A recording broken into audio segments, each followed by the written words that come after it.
The Tampa Bay Buccaneers are 1-0. Jameis Winston, 4 touchdowns in the first game of the season, getting Greg all hyped up. Got like 47 sandwiches on the man, so you need that type of performance. And now they hit the road. They have a tough task ahead of them as well because they go to Arizona to face a Cardinals team that is kicking themselves from a Sunday night loss where they somehow were able to duck both Tom Brady and Rob Gronkowski, and then the kicker goes and blows the game in a game really that should never have been that close anyway with the amount of tools that the Patriots are missing. So now you got to expect, Wes, this is going to be a pissed Cardinals team that's going to blow the doors off the Bucs, right? I don't know about that. Let's see who the Cardinals are because they weren't themselves in Week 1. I think what's intriguing about this matchup is the backfields. If you read my top 10 pass catching backs article this week, hammer drop, you'll know that Doug Martin and Charles Sims were easily the best backfield tandem in the NFL last year, and they looked good again in the opener. Charles Sims, one of the most underappreciated passing backs in the game. Doug Martin ran better than his numbers showed. Who's got the better backfield? Because David Johnson was one of the most impressive players in the NFL this year, and I feel about him the way Jim Schwartz does when he watches Javid Best highlights. Put a sock on the door. Oh, Javid Best crack. I love it.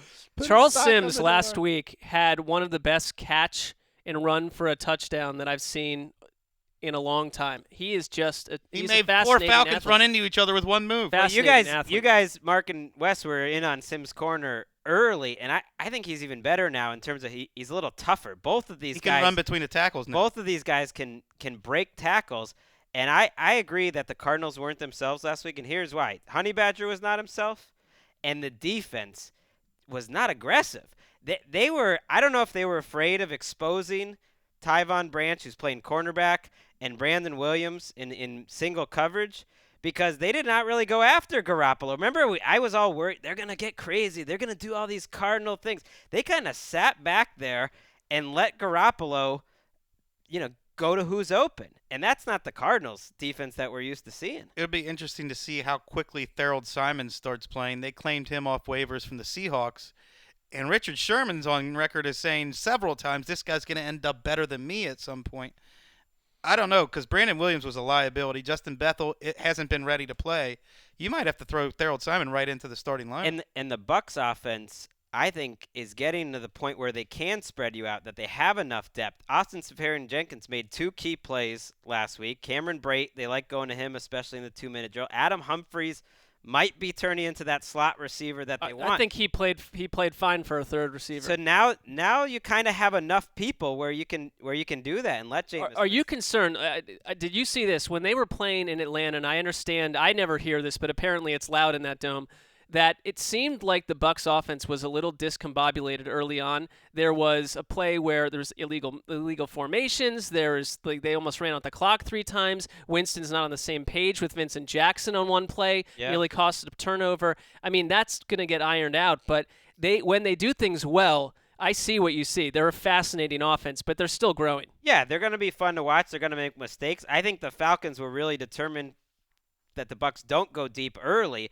And Winston, to me, showed me something that he realized that and started taking the short passes before it got loosened up. I thought Doug Martin, too, looked for stretches like himself from last year. It wasn't the stat line you'd think. This got to be a 1-score game at the end. I think the Bucs, You are all in, man. We're not going to get your lock of the week off of this, though. No. All right. Bucs in their road uniform. I wouldn't go that far. It's far. going to be an awfully hard watch. If the Cardinals do get back on track here, they're in good position for the next few weeks, because after the Bucs game at Buffalo, which nobody's in love with the Bills, home to the Rams, and then the 49ers. At 49ers. So they should be in good position. Then it tightens up a little bit, home to the Jets, but a home game, and then you have a back-to-back home to Seahawks at Panthers into your bye week. So do you even gather for practice for those 3 weeks? Do you just say, guys, let's get healthy? If the Bucs went and beat last year's team of 8 around the league, around the NFL, in Arizona, would you at least have an open mind enough to consider them, Wes? You said that there was a hard no. I have proposed a deal to Dan Hanses.